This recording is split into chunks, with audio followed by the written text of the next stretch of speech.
નમસ્કાર દર્શક મિત્રો, એસટી ન્યૂઝ ગુજરાતી ચેનલમાં આપનું સ્વાગત છે અને હું આપની સાથે રિદ્ધિ સોલંકી। તો ચલો નજર કરીએ આજના સમાચાર પર। થરાદ તાલુકાના ભારોલમાં નીચાણવાળા ભાગોમાં પૂરની વિકટ સ્થિતિ, કેટલાય પરિવારો સુરક્ષિત સ્થળે ખસ્યા। થરાદ તાલુકાના ભારોલ ગામમાં છેલ્લા 2 દિવસથી વરસેલા ભારે વરસાદને કારણે ગામમાં નીચાણવાળા વિસ્તારોમાં પૂર જેવી સ્થિતિ સર્જાઈ છે।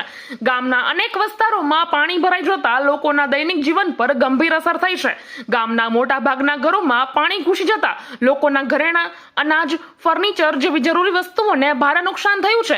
કેટલાય પરિવારોને પોતાના ઘર ખાલી કરીને સગાવાલાના ઘરે કે અન્ય જગ્યાએ આશ્રય લેવા માટે મજબૂર થવું પડ્યું છે। બીજી તરફ અનેક લોકો પોતાના ઘરમાં પાણી વચ્ચે જીવતા રહેવા માટે મજબૂર બન્યા છે। ગામની ગલીઓમાં કમર જેટલું પાણી ભરાઈ જતા વાહન વ્યવહાર સંપૂર્ણપણે ખોરવાઈ ગયો છે। ખાસ કરીને વૃદ્ધો, મહિલાઓ અને બાળકોને રોજિંદી જરૂરિયાતની વસ્તુઓ મેળવવામાં ભારે મુશ્કેલી આવી રહી છે। પાણીમાં ફસાયેલા લોકો માટે સ્વચ્છ પીવાનું પાણી અને ખોરાકની તંગી ઊભી થઈ છે। સ્થાનિક લોકોનો આક્ષેપ છે કે તંત્ર તરફથી પૂરતું ધ્યાન આપવામાં આવતું નથી। પૂર નિયંત્રણ માટે જરૂરી પગલાં અને તાત્કાલિક રાહત વ્યવસ્થાઓનો અભાવ જણાઈ રહ્યો છે। ગ્રામજનો તાત્કાલિક રાહત સામગ્રી, ખોરાક કીટ અને આરોગ્ય સેવાઓ ઉપલબ્ધ કરવા માટે સરકારને અપીલ કરી રહ્યા છે। ગામના યુવાનો અને સમાજ સેવીઓ પોતાના રીતે નૌકા અને અન્ય સાધનોની મદદથી લોકોને સુરક્ષિત સ્થળે પહોંચાડવાની કામગીરીને હાથ ધરી છે।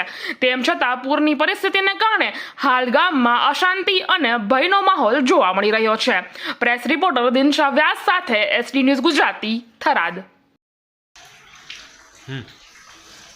શનિવારથી સતત પડી રહેલા વરસાદના લીધે ગુજરાત રાજ્યમાં બધી જ જગ્યાએ વરસાદ હોવાના લીધે આજે હું થરાદ તાલુકાના ભોરોલ ગામે એક પરિવારની મુલાકાતે આવ્યો છું, જેમના ઘરની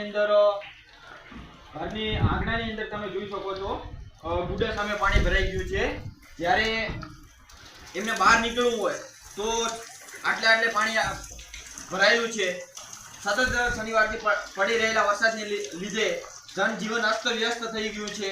ત્યારે હું દેસાઈ ઠાકરસિંહભાઈને ત્યાં આવ્યો છું, તેમની મુલાકાત કરી તો જાણવા મળ્યું કે આપ જોઈ શકો છો એમના ઘરની અંદર બધી જ જગ્યાએ પાણી ભરાઈ ગયું છે।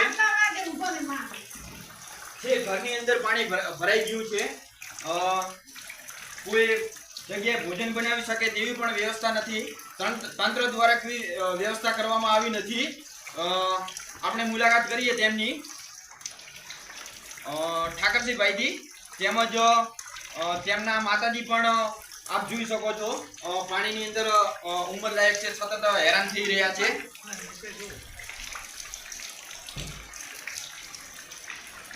ઠાકરસિંહભાઈ, આ પાણીથી તમને કેટલી તકલીફ છે અત્યારે? આ તકલીફ બહુ છે, બહાર નીકળાતું નથી, બહાર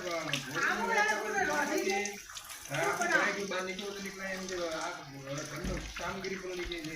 બરોબર, સામગ્રીની વગેરે તમારે અત્યારે કેટલું નુકસાન છે? તંત્ર દ્વારા તમને બરોબર આપ સાંભળ્યું કે તેમને ભોજનની વ્યવસ્થા પણ થઈ શકે એમ નથી અત્યારે।